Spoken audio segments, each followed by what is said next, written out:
RCR, la red que comunica y une al Perú. En esta oportunidad nuestro invitado es el doctor Carlos Magno Salcedo Cuadros, candidato al Congreso de la República en Lima Metropolitana por el Partido Morado con el número 13. Yo le agradezco la amabilidad de compartir esta invitación. Qué gusto saludarlo, buenos días. Muy buenos días, señor Hernández, gracias por la invitación. Naturalmente no me puedo desligar del tema coyuntural, ¿no? Porque en esta secuencia siempre abordamos los ejes, las propuestas que se manejan al Congreso, ¿no? Y de una u otra manera el tema político que ha dominado en las últimas horas es la renuncia de Daniel Mora Ceballos, tanto a el Partido Morado, pero también a su candidatura al Congreso, que tendrá que resolverlo ya en su momento el propio Jurado Nacional de Elecciones. ¿Cómo han evaluado en su articulación política esta situación? Bueno, en principio recordar que este es un tema que se hizo de conocimiento público el día de ayer en la mañana.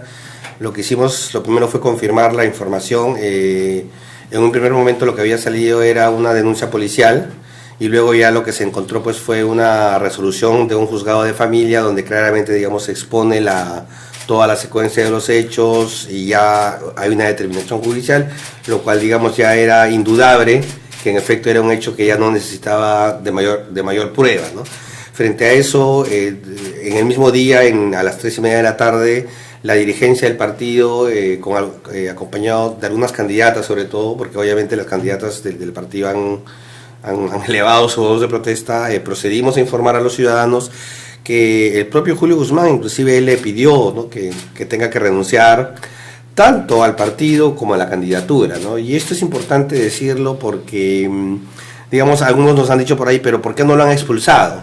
Porque una renuncia es suave. No, en realidad que te pidan la renuncia no es suave en un contexto en el cual un procedimiento de exclusión no puede ser una decisión unilateral, tiene que seguir un procedimiento conforme a los reglamentos de la entidad. Entonces, un procedimiento con derecho de defensa, etcétera, que puede prolongarse, ¿no? Y creo que esto ha meritado una decisión inmediata en el día. Entonces, si bien es cierto, es una renuncia porque se le dio el mensaje político al señor Mora de que, dadas las circunstancias que se pusieron en conocimiento, que son incompatibles con los principios del partido de una férrea defensa a los derechos de la mujer, entonces él no podía seguir con nosotros. O sea, aún así, si no renunciaba, el Partido Morado iba a tomar una decisión. Claro, si él, digamos, no atendía ese pedido, hubiésemos tenido que iniciar un proceso de expulsión del partido y también solicitar al Jurado Nacional de Elecciones una exclusión, además por el hecho de que esta información nueva no fue consignada en la hoja de vida, ¿no? Tampoco se tenía conocimiento, digamos, y aquí hay que advertir algo, ¿no? Se supone que el Jurado Nacional de Elecciones ha puesto a disposición de los partidos la ventanilla única electoral, que es una central de información que debe servir para que una vez que uno ingresa el nombre y el DNI de una persona, allí esa ventanilla te debería proporcionar información judicial, penal, de antecedentes, ¿no? Que para eso está. Sin embargo, queda claro que esta ventanilla no está cumpliendo su propósito porque hay gran información que no está incluida, ¿no? Y es vulnerable, ¿no? Claro, es vulnerable. Entonces, o sea, si uno no declara, ¿no? Entonces, y ahí, bueno, obviamente ahí también viene la responsabilidad del candidato, ¿no? Si un candidato, por más que no aparezca en los antecedentes, ¿no?, y tiene que llenar su hoja de vida, y en la hoja de vida hay una sección específica para los temas judiciales, penales, pues tú tienes que ponerlos, ¿no? Ahora hay un detalle, ¿no? Daniel Mora es fundador del Partido Morado, es parte del equipo de organización del Partido Morado, es una persona que tenía gravitación en la agrupación política, ¿no? E incluso se dice que formó parte del equipo de selección, ¿no? Usted quizá me lo va a poder confirmar eso, ¿no? ¿En ningún momento les informó de esta situación? En ningún momento, ¿no? En ningún momento habiendo tenido oportunidad para hacerlo. O sea, en efecto, Daniel Mora es fundador del partido, es secretario nacional, bueno, fue fundador, ha sido secretario nacional de organización del partido, miembro del comité político, miembro del comité ejecutivo nacional, o sea, un dirigente de la mayor importancia, ¿no? Al igual que yo soy secretario nacional de doctrina. Sin embargo, el mensaje que nosotros queremos dar, ni siquiera a las personas, digamos, los más altos dirigentes del partido, los brindamos, ¿no?, una vez que se pone en evidencia una situación. O sea, Ese es el mensaje, ¿no? Es Pero lamentable. ¿Él formó parte del equipo de evaluación de candidatos? No, es que en realidad lo que ocurrió, ha habido un proceso de democracia interna, ¿no? Lo que ha ocurrido es que por un tema, digamos, de conveniencia política del partido, se impulsaron listas, pero ha habido varias regiones donde han habido 2 listas. Entonces, el mecanismo aprobado por el reglamento fue elección a través de listas. Entonces, las listas se han ido conformando en cada distrito electoral, y en el caso de Lima, obviamente, también, digamos, finalmente se logró conformar una única lista, ¿no? No, ese mecanismo es conocido y ustedes lo han explicado con claridad, pero luego de esta elección, cada uno de los candidatos, y entiendo que su persona ha tenido que cumplir con la obligación de presentar su hoja de vida, ¿no? Entonces, ahí es allí donde la pregunta surge, ¿no? El general Daniel Mora en algún momento hizo algún comentario, deslizó en algún momento que estaba en esta situación. No, de ninguna manera. Todos en el partido nos hemos enterado el día de ayer. Es por eso que justamente en el comunicado nosotros señalamos que el señor Mora tuvo diversas oportunidades, diversos momentos para poder, es más, yo le digo, como resultado, digamos, de algunas situaciones de la prensa, salieron algunos casos en provincias. Por ejemplo, en Pasco yo recuerdo perfectamente un caso de un candidato que tuvo una antigua denuncia de violencia familiar, y nos enteramos y se le pidió al candidato que tenga que dar un paso al costado, como lo hizo. Bueno, en esa decisión de pedirle esa renuncia estuvo el señor Mora. O sea, un caso, digamos, análogo al suyo. O sea, ahí él podría haber dicho, oye, yo también estoy más o menos en la misma situación, pero no, o sea, supongo que él pensó pues que eso iba a permanecerse en la sombra, ¿no? Entonces, más allá de la forma como se hizo conocida y el momento, es claro, o sea, eso es un análisis más político. Lo cierto del caso es que en el momento que se tomó conocimiento, el partido tomó inmediatamente una decisión de manera institucional, ¿no? Y obviamente ahora queda, nuestra expectativa es que el Jurado Nacional de Elecciones acoja, digamos, tenemos 2 hechos, ¿no? Uno, la renuncia del señor Mora, que también lo ha hecho pública ante el partido y a su candidatura. Eso se tiene que canalizar a través del Jurado Electoral Especial de Lima. Y a la vez nuestra solicitud de que uno acoge esa renuncia y lo excluya. Porque además de la cuestión de la renuncia, está el hecho de esta información que no estaba conocida y que no está declarada en su hoja de vida. Y ahí también hay una situación que digamos que es problemática, porque según la ley, la declaración jurada de hoja de vida es una declaración jurada.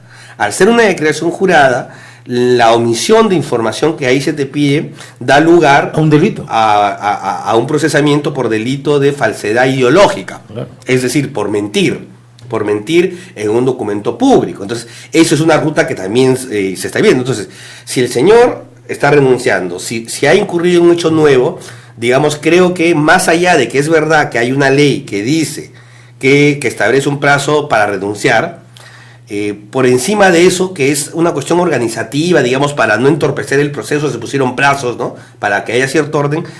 Esa necesidad de orden no puede estar encima de un criterio constitucional, según el cual el único cargo irrenunciable en la Constitución es el congresista. Pero obviamente cuando ya has jurado el cargo, ni siquiera el presidente de la República puede no renunciar. Si el presidente quiere renunciar, renuncia. Entonces, ¿bajo qué circunstancias si un ciudadano ya no quiere seguir en carrera, ya no debe seguir en carrera, ¿no?, por qué se le tiene que obligar a seguir siendo candidato? Entonces ahí hay que actuar con un sentido común jurídico, ¿no? Entonces esperamos, la verdad, que el jurado frente a estos hechos decida aceptar y que el señor Mora deje de estar en carrera electoral, ¿no? Bien, estamos conversando con el doctor Carlomagno Salcedo Cuadros, candidato al Congreso de la República en Lima por el Partido Morado número 13, pero también dirigente de dicha agrupación política, ¿no? Hay algo que ha caracterizado al Partido Morado, es su nivel de influencia a través de redes sociales. Y hemos visto que uno de los políticos que más se mueve en redes sociales es el señor Julio Guzmán. Por lo tanto, en las propias redes sociales no dejan de sorprenderse que no haya tenido ni una sola palabra frente a un hecho que de una u otra manera afecta pues a la agrupación política, ¿no? Claro, me dirán, por temas de agenda no está en Lima, ¿no? Pero Julio Guzmán se mueve mucho en redes sociales. Entonces, a través de un Facebook, a través de Twitter, a través de un videoconferencia, ¿no era, usted cree pertinente que él tenga que salir y no el secretario general Rodolfo Pérez. A ver, yo le digo lo siguiente, la decisión ha sido adoptada por el comité político del partido. ¿Qué es el comité político? Es un órgano, es el órgano de mayor nivel respecto a la conducción política del partido. ¿Quién preside el comité político? El señor Julio Guzmán. ¿Qué otro miembro integra el comité político? El secretario general en su condición de tal. Y el tercer miembro nato del comité político soy yo en mi condición de secretario nacional de doctrina. Y otros miembros más que forman parte de este comité. Pero digamos, esta decisión, al ser adoptada por el comité político, incluye la voluntad expresa del señor Julio Guzmán. Entonces, es una decisión institucional de un partido político. Ahora, que el señor Julio Guzmán, en su condición personal, vaya o no a pronunciarse, es una decisión que él tiene que tomar. ¿Lo va a hacer en las próximas horas? Yo no lo sé, porque digamos, yo no manejo su agenda, ¿no? Yo manejo mi agenda. Por ejemplo, ¿qué es lo que yo he hecho? He agarrado y he reenviado simplemente en mis cuentas el comunicado tal cual, sin mayor comentario. Porque yo veo de que ese comunicado simplemente ya está, o sea, mi manifestación de voluntad ya está expresada en el comunicado porque yo formo parte. Igual, la manifestación de voluntad del señor Guzmán está expresada en ese comunicado porque él forma parte de ese órgano. O sea, él ya se ha pronunciado allí, ¿no? Ya, utilizar otros medios, ya eso queda en cada quien, ¿no? O sea...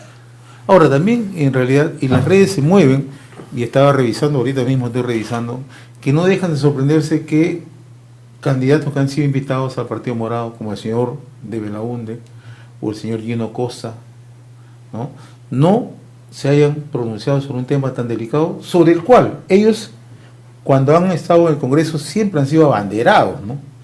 Entonces, ¿no cree usted que esto puede generarse como una sucesión? A ver, una cuestión. Yo desconozco, o sea, yo no sigo el día a día de las redes sociales de cada candidato, ¿no?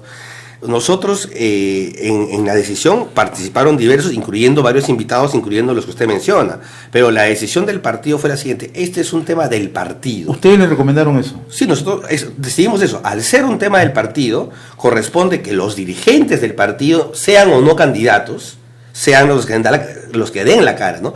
Y también se invitó incluso a algunas candidatas, por el tema sensible de la mujer, que quiera salir, que esté. Esa fue la decisión. Entonces, no es que ellos no hayan querido salir en la foto, esa es una decisión del partido institucional, porque quiera que no, ellos son invitados.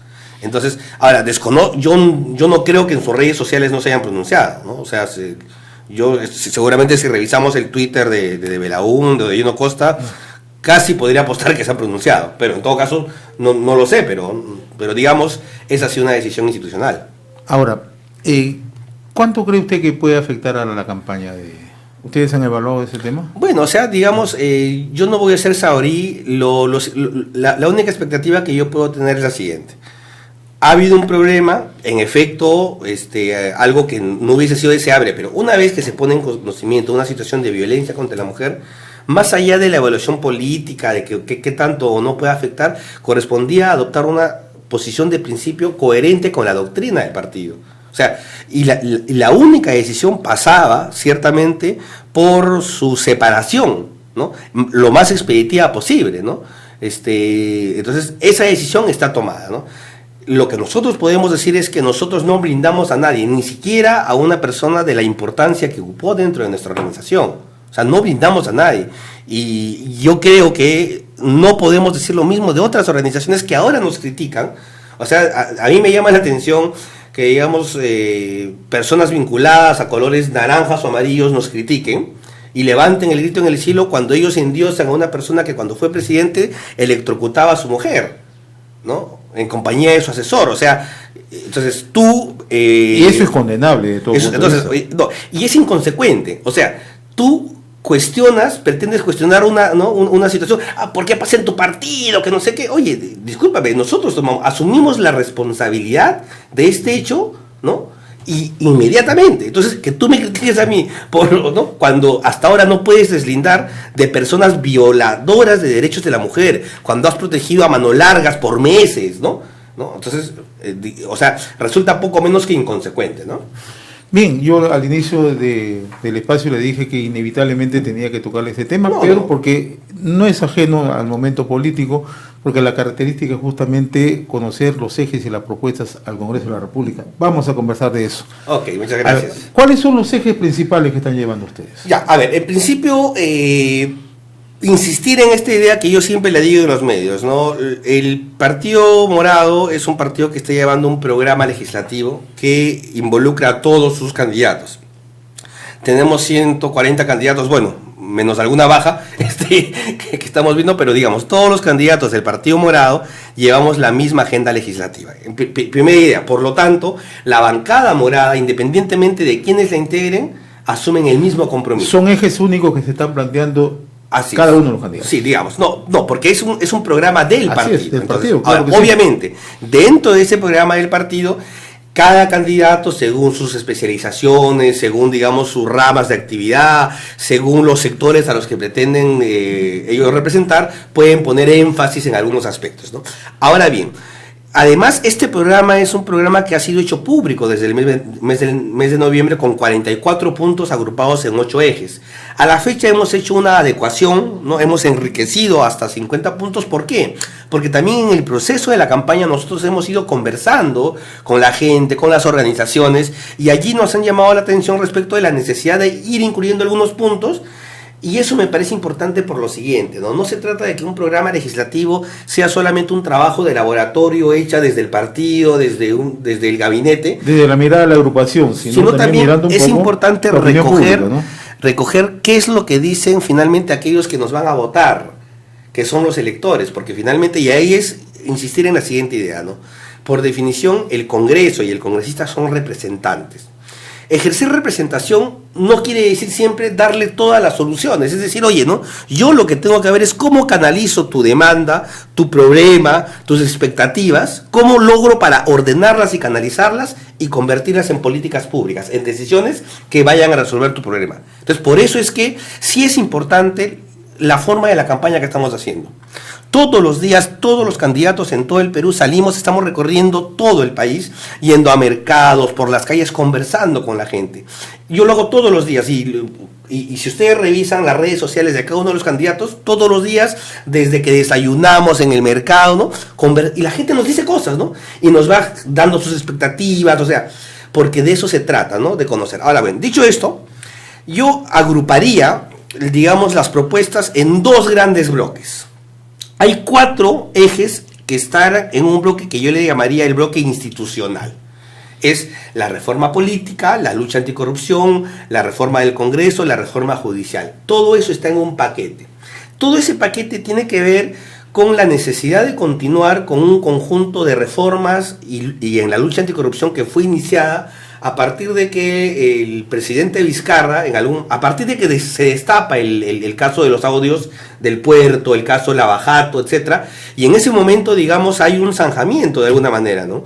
Y en ese momento las fuerzas políticas se agruparon en 2 grandes bloques, ¿no? Hay temas en los que no hay medias tintas.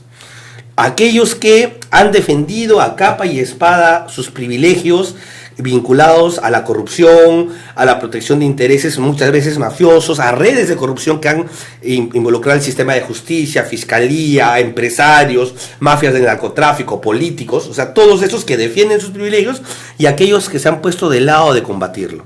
Y en ese tema, digamos, de alguna manera, en términos simbólicos, hay una lucha en el país entre las fuerzas retardatarias y aquellos que quieren construir una república. Es decir, en el tema de reforma política, en el tema de reforma judicial, ustedes coinciden con lo que ha dicho hace un par de días el presidente de la República, Martín Vizcarra.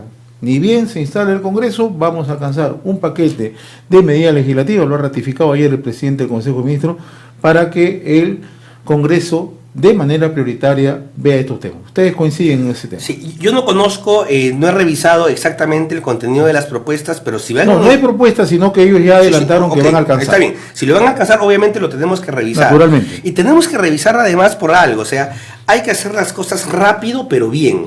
Por ejemplo, todo este tema de la Junta Nacional de Justicia, sentimos que si bien es cierto fue un mensaje a la forma cómo funcionaba el antiguo Consejo Nacional de la Magistratura y el poder que ha tenido y la responsabilidad que ha tenido en que se cree un sistema de justicia y un sistema fiscal donde hay muchas ventanas donde la corrupción se ha metido, pero esta nueva Junta Nacional de Justicia, por lo menos como está empezando, no necesariamente nos garantiza que va a ser muy distinto del CNM. Entonces, por ejemplo, por más que eso se haya reformado recién, hay que revisar esta forma de la selección de sus miembros, porque estamos viendo que no necesariamente garantiza que los más idóneos lleguen. ¿Eso qué supone, doctor Carlomagno Salcedo? ¿Que ustedes, llegados al Congreso, van a revisar las designaciones planteadas en el jurado, en la Junta Nacional de Justicia? Vamos a revisar para ver en efecto si siguieron los procedimientos adecuados, la transparencia del caso, si no hubo favorecimientos indebidos. Pero si no se descubren, bueno, esos señores tendrán que seguir. Pero ojo, el otro elemento es que desde el Congreso, que tiene capacidad fiscalizadora, tenemos que estar todo el tiempo atentos a la forma como hacen su trabajo estos miembros de la Junta Nacional de Justicia. Porque ellos además tienen la delicada responsabilidad de elegir ahora al jefe de OMPE, que no tiene jefe, al jefe de RENIEC, es decir, los titulares de los órganos electorales que van a hacer las elecciones del 2021 los van a elegir ellos. Entonces tenemos que estar todos, el Congreso fiscalizando y toda la ciudadanía, muy atentos a ese procedimiento, y tiene que ser un proceso de la mayor publicidad. Y también al Tribunal Constitucional, ¿no? Ese es el otro tema, que también forma parte del paquete. Nosotros consideramos que hay que revisar el procedimiento. Como primera medida, respecto a este punto, usted recuerda que el último acto que hizo el Parlamento disuelto, y por lo cual fue bien disuelto, es la forzada elección del primo del presidente el doctor Ortiz de Ceballos. El doctor Ortiz de Ceballos como miembro del TC. Esa elección se tiene que anular, porque a todas luces fue amañada, ¿no? No se cumplieron los procedimientos, se votó, hubo impugnaciones a esa decisión presentadas por 2 congresistas que no se resolvieron. Es decir, se vulneró un proceso. Lo que hay que hacer es activar y anular esa elección. Y proceder, en segundo lugar, a cambiar el procedimiento de elección. Porque en el procedimiento actual se permite una figura que es la invitación, y que eso se presta ¿a qué? Se presta a la famosa repartija, pues, ¿no? Entre los partidos se ponen de acuerdo, mira, yo pongo uno, tú pones otro, ¿no? Y ya juntos vamos, que parece ser que es un poco lo que habían hecho.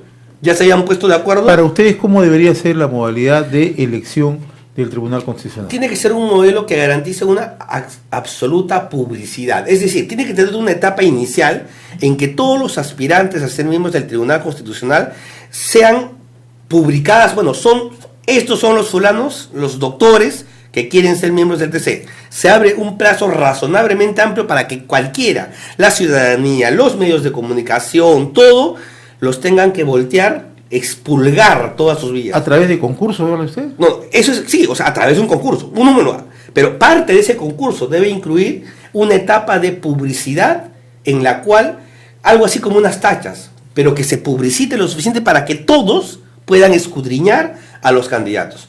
Solo aquellos candidatos que luego de ese proceso, en efecto, queda verificado que son personas de la más alta honorabilidad, pasaríamos a la etapa ya propiamente del concurso, ¿no? Donde deben haber criterios objetivos, a las entrevistas, etc. Pero este elemento de la publicidad es muy importante, que es absolutamente lo opuesto a lo que hizo el Parlamento anterior, que, como decimos, se hizo entre gallos y medianoche. Se hizo con una celeridad, sin explicar nada, ¿no? Entonces, obviamente, eso también tiene que cambiar, ¿no? Y sería, obviamente, deseable que el Congreso en un breve término logre la elección. Solamente uno de los miembros está con el mandato vigente, todos los demás están con mandato vencido. Entonces, obviamente, corresponde ya renovarlo, pero renovarlo bien. Estamos conversando con el doctor Carlomagno Salcedo Cuadros, candidato al Congreso de la República en Lima Metropolitana por el Partido Morado con el número 13. A su vez también es miembro del comité político, del comité de doctrina, me decía, ¿no? Soy secretario nacional de doctrina y miembro del Partido Morado. Hemos conversado acerca de las propuestas en tema de reforma judicial, reforma política, ¿no? Estamos en un periodo de interregno y ahora estamos viendo cómo el gobierno está generando decretos de urgencia, ¿no? Y entendidos, ¿no? Incluso no solamente en materia política, sino también en materia económica. Ha dicho, tenemos que ponerle un ojo avisor a los decretos de urgencia, ¿no? En ese caso, ¿ustedes en el Congreso van a revisar algunos decretos de urgencia? No, o sea, hay que revisarlos todos. O sea, hay que revisar. Yo honestamente por la campaña no me he dado el trabajo, no he podido revisarlos uno por uno, pero obviamente lo que corresponde, por ejemplo, es que la comisión permanente, cuya única función es revisar esto, el único producto de la comisión permanente es alcanzar al nuevo Congreso su informe de los decretos de urgencia. y corresponde revisarlos. Entonces, si se encontrase algún decreto de urgencia, por ejemplo, que vulnera alguna disposición constitucional o que claramente es desfavorable a los intereses de la sociedad, tendría que derogarse. Ese poder tiene el Congreso, pero obviamente hay que revisarlos, ¿no? Entendiendo que además esos decretos han sido expedidos en un contexto de excepcionalidad, ¿no? Entonces, y ahí se verá, ¿no? Y yo aprovecho su pregunta para decir lo siguiente, ¿no? ¿Cuál es la postura del Partido Morado respecto del gobierno? O sea, lo que nosotros consideramos es que la nuestra debe ser una oposición constructiva. El gran problema del Congreso pasado y que explica de alguna manera el desenlace, creo yo, es que la fuerza política que terminó controlando el Congreso con sus aliados establecieron una lógica, digamos, de confrontación sin tregua con el gobierno, ¿no? No sé si porque la líder de ese partido nunca aceptó su derrota o hay N interpretaciones. Lo objetivo, lo real, lo concreto es que vimos un parlamento constantemente entorpeciendo, digamos, al Ejecutivo y por lo tanto no avanzando, como estancando al país. Además ya sabemos ahora de todos los intereses corruptos que estaban protegiendo. Entonces tenemos que ser un Congreso que se inaugure en el cual las fuerzas políticas democráticas, más allá de las diferencias naturales que tenemos, ¿no? Por algo somos distintos partidos, nos tengamos que poner de acuerdo en una agenda común. En una agenda común que no pueden ser 400 puntos. Tienen que ser, o sea, es más, yo he venido encontrándome en diversos medios de comunicación con otros candidatos de otros partidos y de la mejor manera conversando, o sea, desde ya diciendo, oye, ¿no? Ni bien pasen las elecciones, antes de la instalación del Congreso, tenemos que generar los espacios de encuentro entre los líderes de los partidos. Y en este consenso que usted nos dice, ¿están los de Fuerza Popular? No. Hasta el momento, digamos, yo he conversado con algunas personas de Fuerza Popular. ¿Tienen la disposición? O sea, ahora, sería deseable, ciertamente, aquí hay un problema de confianza, ¿no? Por ejemplo, ¿qué pasa cuando candidatos de Fuerza Popular o del aprismo están diciendo vamos a entrar al Congreso para vacar a Vizcarra, ¿no? Para vacar al presidente? Oye, obviamente, si están entrando con la pata en alto, ya que yo que converso con él, obviamente tiene que haber una predisposición. Esperamos que haya esta predisposición y obviamente un punto que sí no puede ser negociable es la lucha anticorrupción.